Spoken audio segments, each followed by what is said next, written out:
생각합니다. 일단 오늘은 준비했던 대로 예고되었던 대로 관계에 대한 이야기를 좀 나누어 보려고 합니다. 관계의 사전적 정의는 네이버 국어사전에 찾아보면 둘 이상의 사람, 사물, 현상 따위가 서로 관련을 맺거나 관련이 있음 또는 그런 관련이 관계다 이렇게 이야기를 하고 있더라고요. 그러니까 관계는 나와 너가 필요한 그 둘 사이에 일어나는 어떠한 현상입니다. 어떠한 관련입니다. 그렇기 때문에 우리가 관계를 맺는다는 것은 너의 존재를 전제로 합니다. 네가 없으면, 내가 없으면, 나와는 다른 존재가 없으면 관계가 일어나지 않죠. 나와 다른 존재가 있기 때문에 관계가 성립되고, 그렇기 때문에 관계 맺기는 어렵습니다. 나와는 다른 존재니까요. 그 전제 자체가. 사실 우리가 인간관계로 인해서 굉장히 많은 고민들을 하고는 하죠. 여러 힘든 일을 겪기도 합니다. 그러니까 다른 사람들과 어떤 관계를 맺고 있느냐, 어떤 관계 안에 있느냐가 나에게 굉장히 큰 영향을 줘요. 우리가 관계에 굉장히 많은 영향을 받으면서 삽니다. 관계 때문에 우울해지기도 하고요. 관계 때문에 세상과 어떤 것과도 비교할 수 없는 행복감을 느끼기도 하죠. 왜 그런 걸까요? 우리는 관계에 왜 이렇게 많은 영향을 받을까요? 학교 다닐 때 사회 시간에 인간은 사회적인 존재다 이런 얘기들 들었던 거 기억나실 겁니다. 그러니까 인간은 혼자서 살아갈 수 없는 존재라는 거죠. 서로 의존하며 살아갈 수밖에 없는 존재다. 서로에게 기대어 살 수밖에 없는 그런 존재다. 그렇기 때문에 서로 무언가를 주고받는 관계가 반드시 필요한 존재다라는 의미로 인간은 사회적 존재다라는 이야기를 하는 거죠. 우리가 관계에 큰 영향을 받는 건 그래서 당연한 거겠죠. 우리가 관계적 존재이기 때문에 그런 것입니다. 태어날 때부터.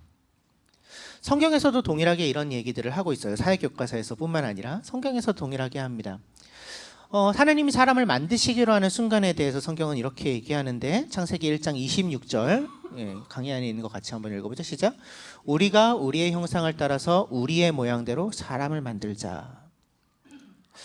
우리가 이 신비를 다 이해할 수는 없지만 성경은 하나님이 스스로를, 자기 자신을 우리라고 부를 정도로 공동체적인 존재로서 존재하신다라고 이야기를 해요. 이걸 삼위일체 이런 신학적인 표현을 하기도 하죠. 근데 그게 실제로 어떻게 이루어진 것인지는 우리는 사실 이해할 수가 없어요.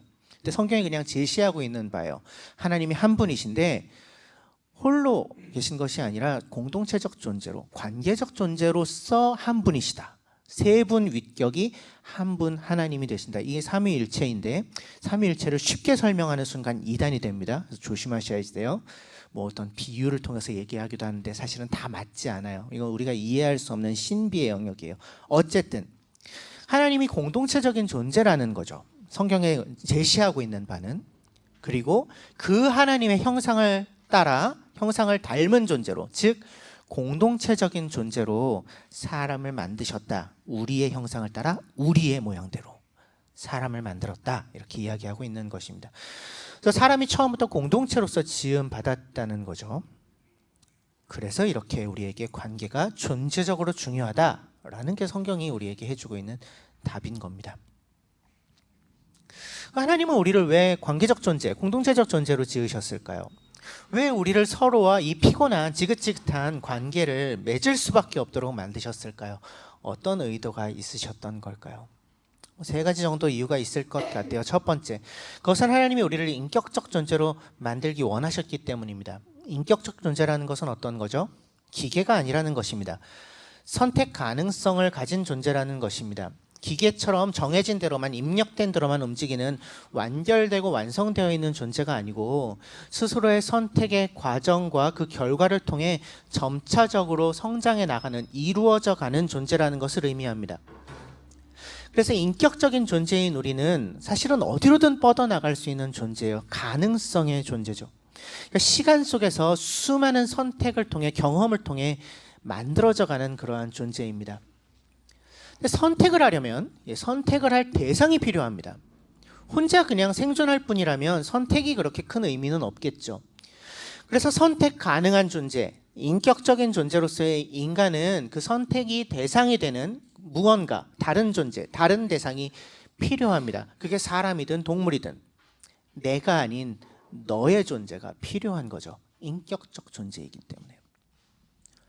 두 번째, 하나님이 우리를 상호 의존적인 존재로 만드시기를 원하셨습니다. 혼자서 살아가도록 하지 않으셨어요. 그것은 우리가 태어날 때를 보면 너무나 분명하게 알 수 있습니다. 인간이 태어날 때 너무 무력한 존재로 태어나죠. 절대로 혼자서는 생존할 수 없는 아기로 태어납니다. 부모의 보살핌이 반드시 필요합니다. 그러지 않으면 살 수가 없어요. 송아가 지금 1년 3개월이나 살았는데 아직도 송아는 혼자 살 수 없어요. 엄마가 필요합니다. 다른 동물과 굉장히 다른 점이에요. 이것이 왜 이렇게 연약하게 태어나게 하셨을까요? 아마도 하나님이 인간에게 의존하는 법을 배워가게 하시기를 원하셨기 때문이 아닐까 생각해 보게 돼요. 그러니까 어려서는 부모에게 의존하고 그 삶 전체를 통해서 서로가 서로에게 의존하고 그렇게 살면서 우리가 홀로 존재할 수 없다는 것을 알게 돼요. 우리가 의존할 대상이 반드시 필요하다는 것을 깨닫게 됩니다. 그리고 그 깨달음의 끝에 우리는 최종적인 의존의 대상을 발견하죠. 하나님이요. 하나님을 의존하며 살 수밖에 없는 존재라는 것을 결국 깨닫게 됩니다. 그래서 우리를 관계적 존재로 만드신 거죠. 세 번째, 하나님은 우리를 관계적 존재, 공동체적 존재로 만드신 이유는 우리가 소통을 통해 성장하게 하시는 것의 목적이 있기 때문이라고 생각해요. 우리가 서로를 의존하는 서로 관계 맺는 존재이기 때문에 서로 계속 긴밀하게 소통하면서 살아갈 수밖에 없습니다. 그리고 우리는 그 서로 간의 소통을 통해서 서로 대화하면서 하나님과 대화하는 방법을 또 배워갑니다. 하나님과 소통하며 살아가는 방법을. 그러니까 사람과 사람 사이의 그 관계의 씨름을 통해 우리는 하나님과의 관계에서도 온전함을 향하여 자라가요. 이건 경험적으로 우리가 알 수 있는 일입니다. 사람이 관계를 통해서 성장한다는 것은요. 사람이 결코 혼자서 성장하지 않아요. 혼자서는 멈춰 있게 됩니다. 고립을 경험하셨던 분들이 이 자리에 많이 계시죠. 고립을 경험하고 있었던 시간 동안 내가 인격적으로 성장하던가요? 그러기는 쉽지 않아요. 멈춰 있을 뿐이죠. 대부분의 경우엔 그렇습니다. 우리는 다른 존재와의 소통과 관계 맺음을 통해 성장하고 성숙하게 되어 있어요. 그렇게 변화하며 성장하게 되어 있습니다. 때로는 그 관계 안에서 갈등을 겪기도 하지만 그 갈등을 통해서 나 자신의 한계를 마주하기도 하고 그 한계를 뛰어넘을 기회를 얻기도 해요. 결국 우리가 관계적 존재로 지음받았다라는 것은 우리가 변화하고 성장하는 존재로 지음받았다라는 말이기도 한 것입니다.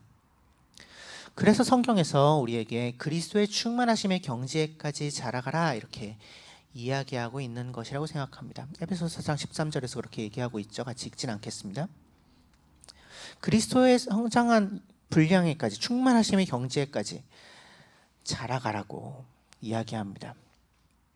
이건 관계적인 명령이죠. 하나님이 우리를 관계적 존재로 만드시고 관계를 통해서 성장하는 존재로 만드셨기 때문에 자라가라라는 이 명령은 관계적 명령이에요. 그러니까 성자 하나님이신 예수님이 그리스도께서 성부 하나님과 맺으셨던 그 관계의 온전함처럼 너희도 그만큼 하나님과의 관계에서 그리고 서로 간의 관계에서 자라가라. 그리스도께서 그분을 따르던 자들과 맺으셨던 그 관계의 풍성함처럼 너희도 그만큼 서로에게 진실하고 서로를 아끼고 사랑하고 자기를 내어주며 온전한 사랑에까지 자라가라 라는 초청인 거죠. 그래서 우리가 자주 그 관계 안에서 어려움을 겪기도 하지만 그 어려움을 넘어가며 결국 그리스도의 충만하심의 경지에까지 자라가게 하시는 것이 그렇게 관계를 통해서 우리를 훈련시키시고 빚어가시고 단련시키셔서 가장 최선의 모습이 되게 하시려는 것이 하나님이 우리를 향해 품고 계시는 그분의 소망인 것입니다. 그래서 하나님이 우리 곁에 나와는 다른 존재, 너라는 존재를 두신 것입니다. 무엇을 위해서? 나를 자라가게 하기 위해, 나를 그분을 닮은 존재로까지 자라가게 하시기 위해, 성장하게 하시기 위해. 근데 문제는 뭐예요? 그 성장이 되게 어렵다는 겁니다. 성경에 등장하는 인간의 가장 기본적인 관계, 최초의 관계는 남자와 여자가 짝을 이루는 부부관계, 가정입니다. 가정 공동체예요. 창세기 1장에서 남자와 여자를 하나님이 만드셨다라고 선언하고요. 2장에서는 남자가 혼자 있는 것이 좋지 못해서 하나님 보시기에 여자를 만드셨다, 이런 이야기가 등장해요. 하나님이 부부관계, 인간 공동체, 첫 번째 인간 공동체로서 관계 맺는 존재로서 부부를 만드셨다라고 성경은 선명하게 이야기하는데, 하나님이 창조하신 부부관계 쉬울까요? 결혼하신 분도 있고 안 하신 분들도 있는데, 결혼하신 분들께 좀 여쭤보죠. 부부관계, 부부가 좋은 관계로 계속해서 성장해 가는 것 쉽습니까? 쉽던가요? 어렵죠. 감사합니다. 네. 너무너무 어려워요. 한 몸을 이루어 살아간다고 하지만 여전히 너무나도 서로 다른 모습 때문에 수많은 갈등을 겪기도 하는 게, 그걸 가장 피부에 맞닿게 겪게 되는 게 부부관계입니다.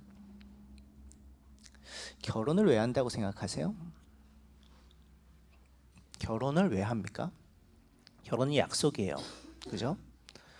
나에게 소중한 사람들을 다 모아놓고 한 자리에 제가 이 사람만 평생 사랑하면서 살 거예요, 그렇게 약속해요 라고 그것을 선언하는 것이 결혼식입니다. 그렇죠?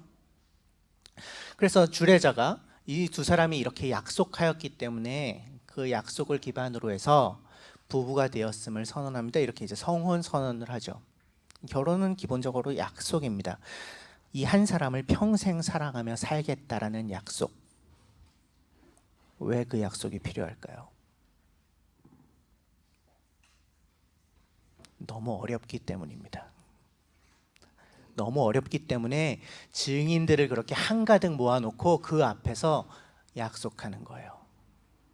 그 약속 지키는 거 너무너무 어려운데, 그 약속을 지키며 살 수 있도록 우리를 도와주세요 라는 거죠. 증인이 되어주세요. 이게 너무 어렵기 때문에 우리가 약속을 하고 관공서에 신고를 하고 배타적인 관계 속에 스스로를 얽어매는 것입니다. 그게 결혼이에요. 근데 그 약속이 우리를 잘하게 합니다. 그 약속이 우리를 거룩에 이르게 해요. 좋던 싫던 내가 사랑하기로 약속한 그 한 사람을 사랑하고자 하는 씨름을 통해서 그 어떤 관계에서도 이르기 어려울 만큼 내가 자라나요. 그래서 하나님이 나에게 그 한 사람을 주시는 거예요. 꿀 빨고 살라고 그런 게 아니고 거룩에 이르게 하시려고. 뭐 한 가지 첨언하면, 부부는, 이건 다음 주에 원래 하려고 했었던 서원과 관련된 이야기를 너무 아쉬워서 한 가지만 첨언하면, 부부는 이제 몸까지도 서로에게 내어주는 관계입니다. 그러니까 몸을 공유하는 것 우리가 뭐라고 부르죠? 성관계라고 불러요. Sexual relationship. 그러니까 섹스는 관계입니다. 아주 최상급의 관계예요. 부부관계, 곧 결혼을 통해 이루어진 관계는 서로 자기 거를 주장하지 않는 관계예요. 그러니까 누가 뭐라고 해도 내 거인 내 몸까지도 그를 위하여 내어주는 아주 배타적인 관계입니다. 그러니까 인간이 경험할 수 있는 가장 높은 수준의 관계의 연합을 부부는 경험해요. 그래서 성경에서는 하나님이 이 성관계를 부부라는 매우 배타적인 관계 속에서 누리라고 그 경계를 만들어 주셨다고 명백하게 이야기합니다. 그러니까 나와 내가 몸으로도 하나 되는 이 성적 관계가 우리가 맺는 그 관계에 있어 가장 최상위의 것이기 때문에 그렇습니다. 그렇기 때문에 그것을, 그 성을 이 정해주신 범위를 넘어서 그냥 손쉽게 사용하는 건 결국 우리를 아주 왜곡된 관계의 방향으로 이끌어가게 돼요. 그렇게 되어 있어요. 애초에 디자인이. 이건 나중에 성에 대해 따로 다루면서 더 자세하게 얘기하죠. 어쨌든 자, 하나님이 우리에게 주신 이 소중한 관계들, 여러 관계들, 성장하라고, 자라나라고 우리에게 주신 이 소중한 관계들을 어떻게 가꾸어 갈 수 있을까요? 굉장히 복잡하고 어려운 질문입니다. 골머리를 좀 싸매고 있었어요, 제가. 왜냐하면 우리가 맺는 관계들이 너무 다양하잖아요. 너무 그 양상이 다양해요. 그러니까 단순하게 어떻게 이렇다라고 얘기하기가 되게 어렵습니다. 성경에서도 마찬가지예요. 관계에 대해서 그냥 툭 얘기하고 있지 않습니다. 굉장히 다양한 관계들 속에서 하나님 나라 백성이 살아가야 될 방법들을 이야기해요. 부부 관계 이야기하고요. 부모와 자식 관계를 이야기하고요. 왕과 그 백성과의 관계를 얘기하고요. 이웃과의 관계를 얘기하고요. 낯선 이들과의 관계를 이야기하고요. 사회적 약자들과의 관계를 이야기하고요. 등등등. 또 다른 신을 믿는 이들과 어떤 관계를 맺어야 되나 뭐 이런 이야기들을 하고요.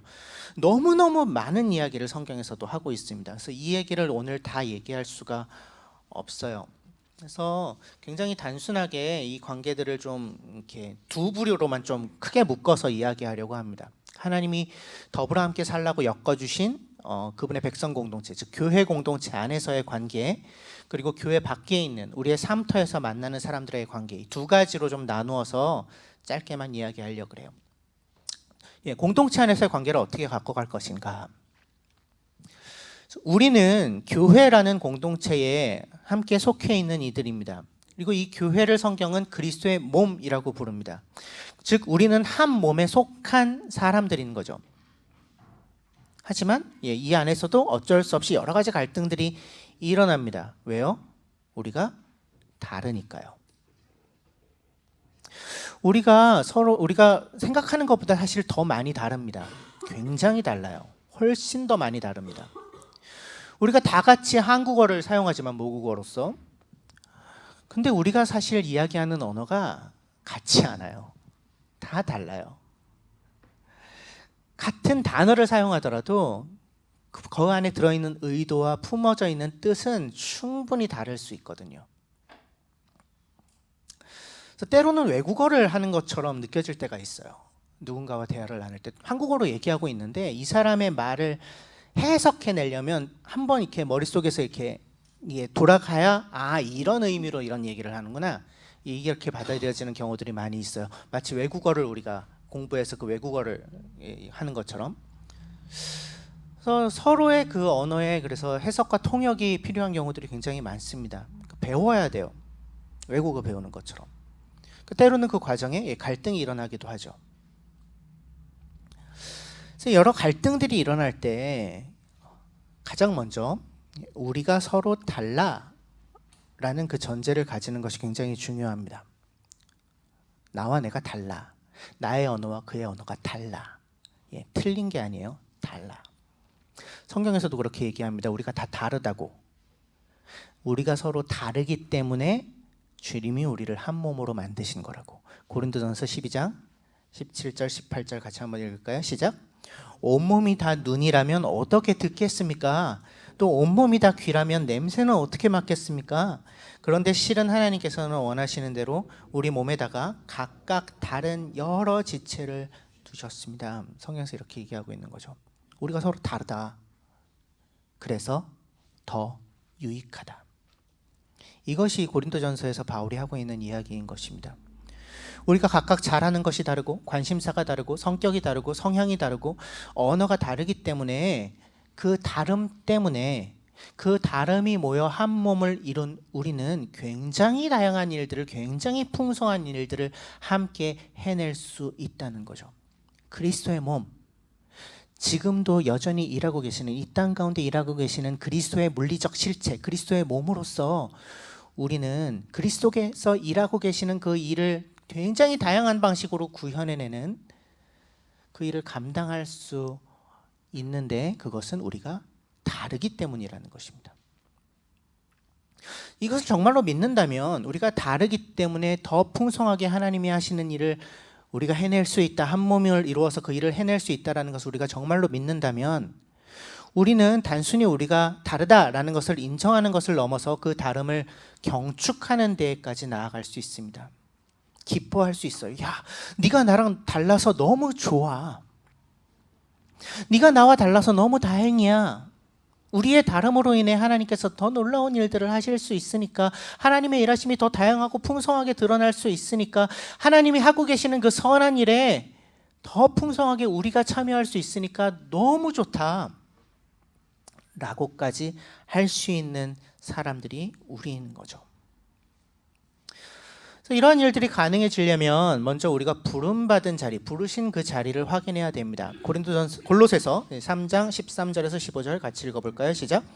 누가 누구에게 불평할 일이 있더라도 서로 용납하여 주고 서로 용서하여 주십시오.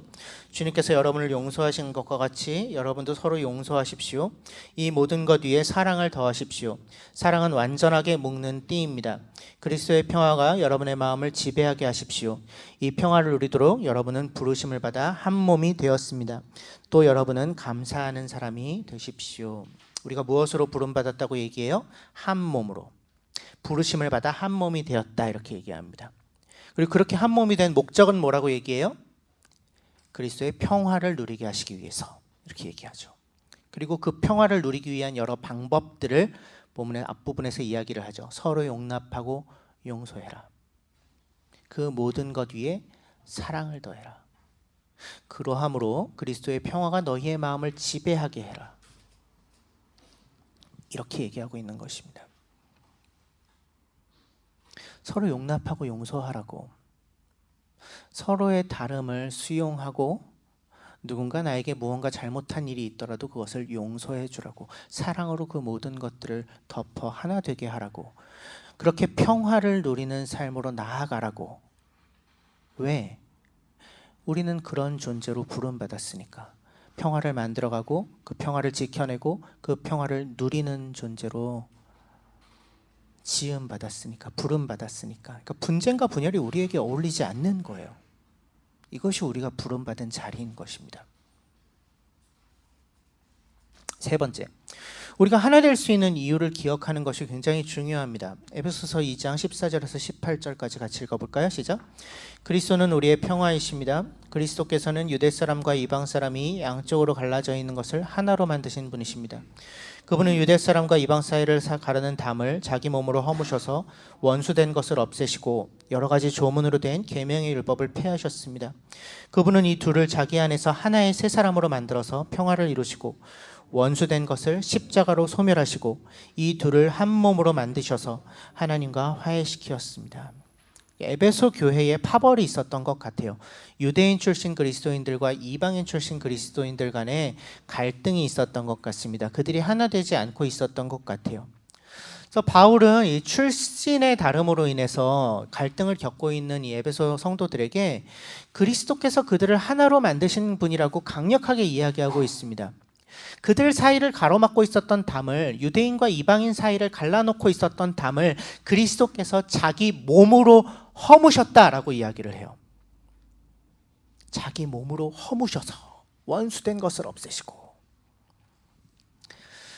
그들의 원수됨을 없애시고 하나의 새 사람으로 만들어 평화를 이루셨다.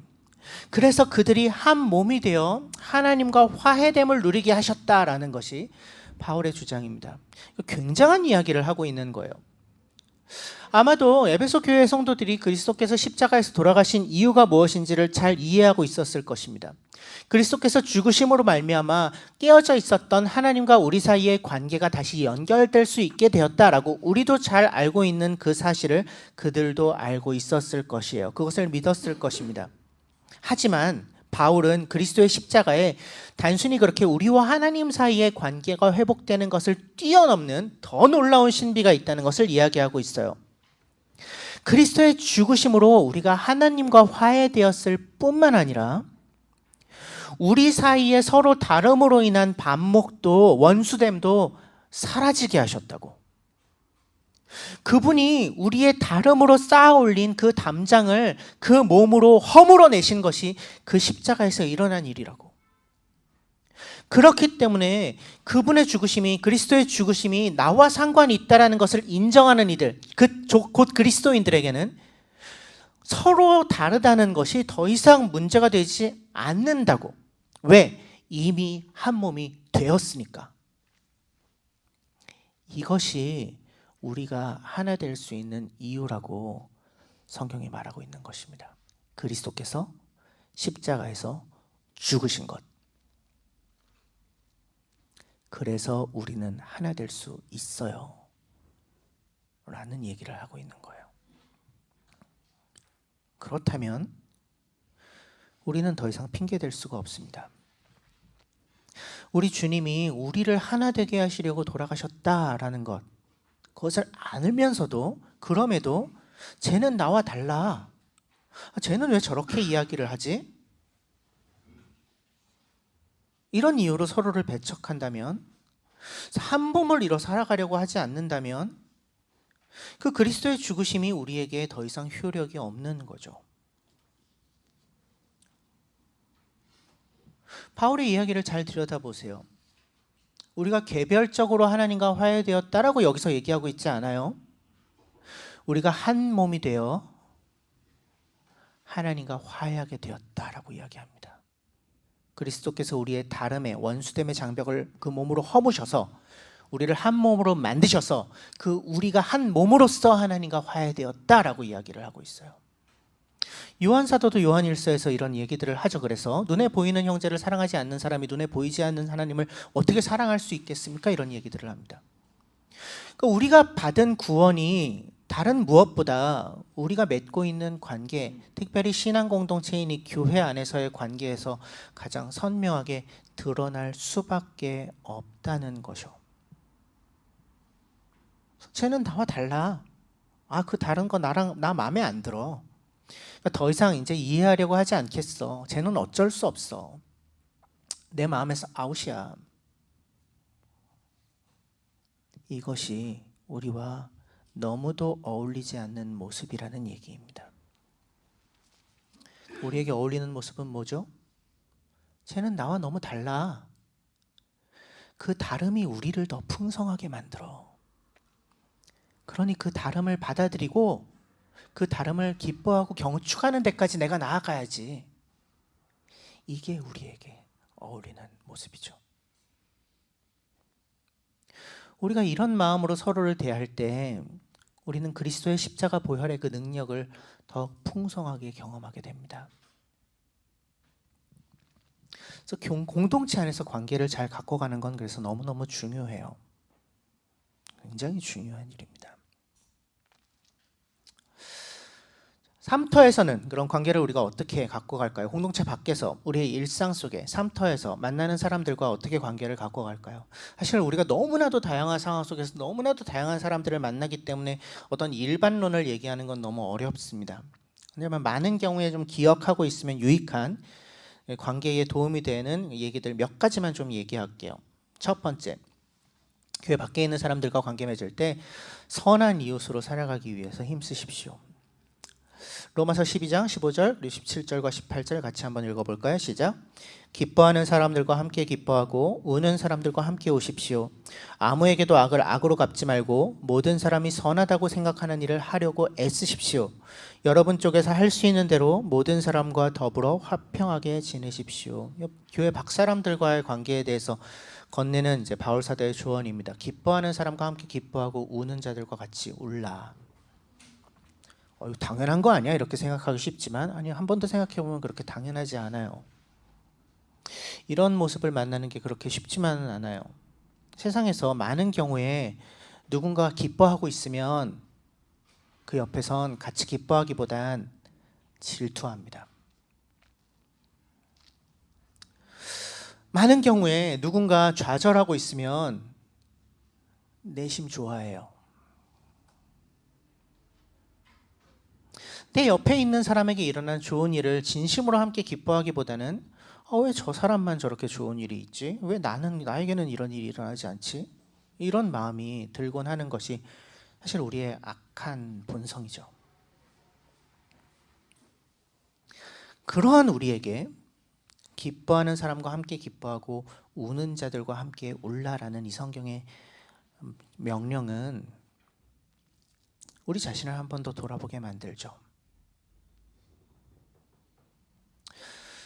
그리스도인들이야말로 기뻐하는 사람들과 함께 기뻐하고 우는 사람들과 함께 울 수 있는 사람들입니다.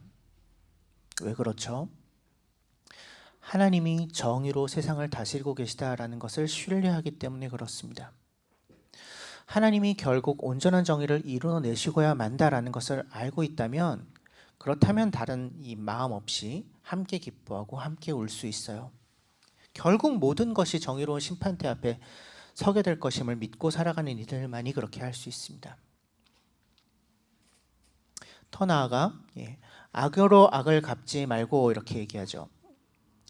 하나님이 결국 정의를 이루실 것이라는 사실을 믿는 이들만이 악을 악으로 갚지 않을 수 있습니다. 이 이야기가 누군가 나에게 악한 일을 했을 때 그냥 당하고만 있어라 이런 말은 아닙니다. 누군가 악한 행동을 하고 있으면 그 악한 행동을 하지 못하도록 최선을 다해서 막아야 돼요. 그것이 정의에 부합되니까. 우리 하나님은 정의로우신 분이니까.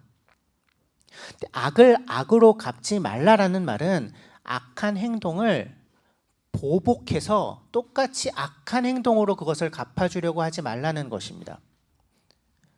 최선을 다해서 정의를 구현해내는 건 너무너무 중요한 일인데, 그것은 우리에게 우리가 살고 있는 이 세상의 법체계 속에서 어떤 법적 정의를 이루기 위해 최선을 다하는 건 우리의 의무이기도 해요.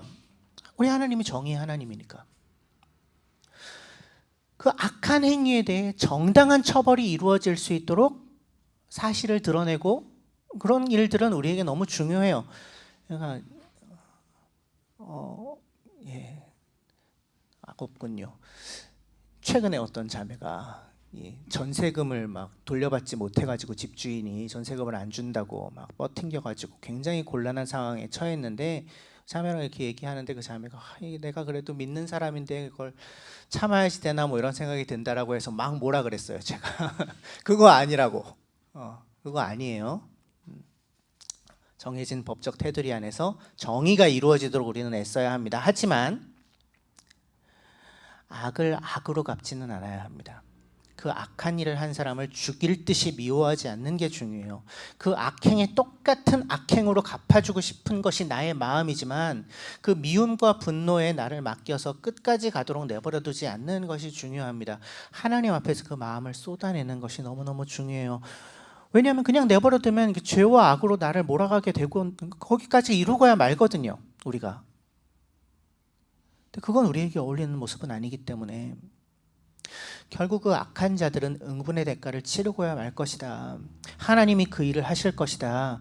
이 하나님이 이루실 정의를 믿으면서 악을 악으로 갚는, 그러니까 복수와 보복에 끊어지지 않은 그 악의 굴레로부터 자유한 그러한 삶을 우리는 살 수 있는 거죠. 하나님이 지금도 다스리고 계시고 당신의 정의를 온전히 이루고야 마실 것이라는 것을 믿기 때문에 선한 일을 하려고 애쓰고, 하나님이 지금 그 일을 하고 계시니까 선한 일을, 그리고 모든 이들과 화평하게 지내기 위해 애쓰죠. 결국 하나님이 그 평화, 그 샬롬을 이루어내시는 분이시라는 것을 믿기 때문입니다. 두 번째, 복음을 전하는 통로로서 살고자 애쓰는 것, 이 교회 밖의 관계를 맺을 때 굉장히 중요하게 기억해야 될 일이겠습니다. 선한 일을 하며 평화를 이루는 자들로 살아가면 자연스럽게 우리를 통해 복음이 전달될 어떤 기회들을 얻게 돼요. 베드로전서 3장 15절 같이 읽어보죠. 시작. 다만 여러분의 마음속에 그리스도를 주님으로 모시고 거룩하게 대하십시오. 여러분이 가진 희망을 설명하여 주기를 바라는 사람에게는 언제나 답변할 수 있게 준비를 해두십시오. 마음속에 그리스도를 주님으로 모시고 거룩하게 대하라. 거룩하게, 곧 다른 어떤 것과도 구별된 존재로서 그분을 대해라. 그러니까 그분과 특별한 종류의 관계를 맺어라, 이런 말입니다. 그리고 그렇게 그리스도와 특별한 관계를 맺으며 그 관계를 누리며 살아가면 삶이 달라질 수밖에 없어요. 그리고 그 달라진 삶의 모습을 보고 누군가 넌 도대체 무슨 소망이 있어서 그런 삶을 살아? 그 소망의 이유가 뭐야? 이런 물어보는 일들이 생긴다는 거예요. 그런 일이 있으면 언제나 대답할 수 있도록 준비해둬라, 이런 얘기를 하는 거예요. 하나님을 아직 알지 못하는 이들과 관계를 계속 잘 이어나가는 건 너무 중요해요. 하나님이 우리를 교회 안에서만 살아가라고 부르시지 않으셨거든요. 예수님은 그분의 제자들을 세상 속으로 보내셨어요. 세상 속에서, 하지만 그 세상에서 살아가고 있는 대부분의 사람들과는 다른 종류의 삶을 사는 게 우리의 보내신 자리, 부르심의 자리인 거죠. 그리고 그 다른 삶이 사람들에게 궁금증을 일으켜요. 리커버리 센터에서 이런 일이 실제로 많이 일어나고 있다는 것에 대해서는 너무 감사해요. 유리가 왔어요. 아까 없었는데, 아까 처음에 찾았거든 너. 지난주에 만났는데 유리와 대화해서 미리 허락을 안 받았지만 조금만 얘기할게요. 자기도 교회를 싫어하고 막 욕했다는 거예요, 같이. 사실 뭐 대부분 그렇잖아요. 지금 특별히 젊은 세대들은 교회 다니는 게 굉장히 상식적이지 않은 일로 왜 그런 집단에 함께 해? 뭐 이렇게 받아들여지는 것이 우리가 살고 있는 세상에서 일어나는 일이잖아요. 그렇게 했다. 근데 어느 순간 이렇게 돌아보니까 자기를 진심으로 정말 대하고 진심을 다해서 도와주는 사람들이 다 그리스도인들이었다는 거예요. 그러니까 궁금증이 생기죠. 이 사람들이 이렇게 살게 하는 힘이 뭐지? 어디서 나오지? 그래서 교회 오게 되고 교회 와서 말씀을 듣고 예배를 같이 드려다 보니 이게 맞는데? 나도 이런 삶을 살고 싶은데? 그래서 이번에 풍삼초 통해서 그리스도인이 되기로 했어요. 박수 한번 칠까요? 너무 기쁜 일이죠. 굉장히 이상적인 케이스예요. 유리한테도 얘기했어. 이거 너무 이상적인 케이스다. 우리가 늘 기대하고 있는. 그렇죠, 센터장님? 네. 우리의 삶을 통해 사람들이 궁금증을 갖게 되고 이 사람들은 왜 이렇게 살지? 이 사람들이 다니는 그 교회 나도 한번 가볼까? 무슨 얘기를 하는지 한번 들어볼까? 이게 복음이 전달되는 가장 건강한 이상적인 방법이죠. 이러한 모습이 교회에 가장 처음 시작부터 있었다는 것을 성경은 증언합니다. 사도행전 2장에서 최초의 교회인 예루살렘 교회 이야기를 하면서 예수 그리스도를 따르는 이 첫 번째 교회에 속한 이들이 전혀 다른 종류의 삶을 살았고 그래서 그들이 모든 사람에게서 호감을 샀고 그 결과 구원받는 사람들이 날로 날로 더 늘어나게 되었다라는 이야기를 하고 있어요. 우리가 맺는 관계들이 이런 놀라운 결과를 가져다 줄 수 있는 거예요. 실제로 그런 일들이 일어나고 있는 겁니다. 이건 기대해 봄직한 일이에요. 환상 속에 있는 어떤 일이 아니라는 거예요. 실제로 벌어지는 일이라는 것입니다. 그렇다면 우리가 나를 통해서 이런 일이 일어날 수 있구나 기억하고 기대하고 나로 인해서 놀라운 일이 일어날 것을 꿈꾸는 삶을 살 수 있는 거죠. 다른 사람들과의 관계 속에서. 세 번째, 마지막으로 그런데 동시에 우리가 기억해야 될 것이 있습니다. 우리가 최대한 선한 일을 하고 다른 사람들과 평화의 관계를 맺기 위해 애쓰고 그렇게 좋은 관계를 이루면서 살기를 원하지만 그렇다고 해서 그들이 살아가는 삶의 방식에 동화되지는 않도록 우리를 지켜내는 것이 굉장히 중요하다는 것도 기억하고 있어야 합니다. 레위기 18장 3절 4절 같이 읽죠. 시작. 너희는 너희가 살던 이집트 땅의 풍속도 따르지 말고 이제 내가 이끌고 갈 땅 가나안의 풍속도 따르지 말아라. 너희는 그들의 규례를 따라 살지 말아라. 그리고 너희는 내가 명한 법도를 따르고 내가 세운 규례를 따라 살아라. 내가 주 너희의 하나님이다. 이집트로부터 나와서 약속의 땅 가나안으로 향하던 이스라엘에게 하나님이 하신 명령입니다. 너희는 이집트의 풍속도 가나안의 풍속도 따르지 말아라. 왜? 이집트와 가나안의 풍속이 하나님 보시기에 악한 것들이기 때문이었죠. 그래서 그들이 살아가는 방식대로는 살지 말아라. 너희는 달라야 한다는 것을 잊지 말아라. 너희는 하나님의 법도, 나의 법도와 규례를 따라 그들과는 다른 거룩한 삶을 살아야 한다.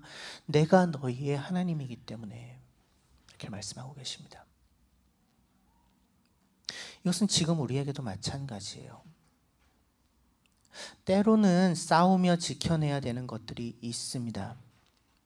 외골수로 살라는 이야기가 아닙니다. 다른 이들과 맺은 관계를 다 끊어내라는 말이 아닙니다. 최선을 다해 좋은 관계를 맺으면서 살아야 하지만 그 너머에 본질적으로 더 중요한, 진짜 중요한, 가장 중요한 관계가 있다는 것을 잊지 말아야 한다는 것입니다. 그러니까 사람들과 원만한 관계를 맺겠다고 하나님과의 관계를 멀어지게 만드는 일에 동참하지 마십시오. 하나님과의 관계를 어색하게 만들게 그냥 내버려 두지 마세요. 그러니까 사람들과 가까워지려고 하나님으로부터 멀어지는 그 길을 선택하지 마세요.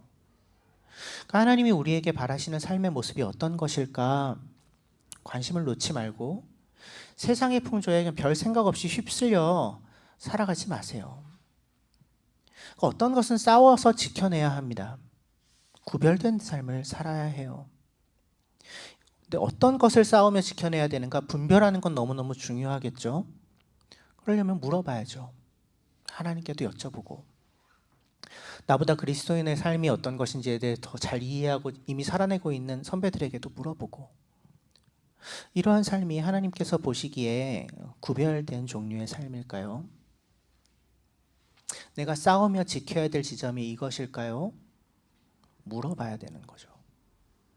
분별해 내야 합니다. 너무너무 중요합니다. 휩쓸려 가지는 마십시오. 좋은 관계는 맺되 휩쓸려 가지는 마십시오. 말씀 마무리합니다.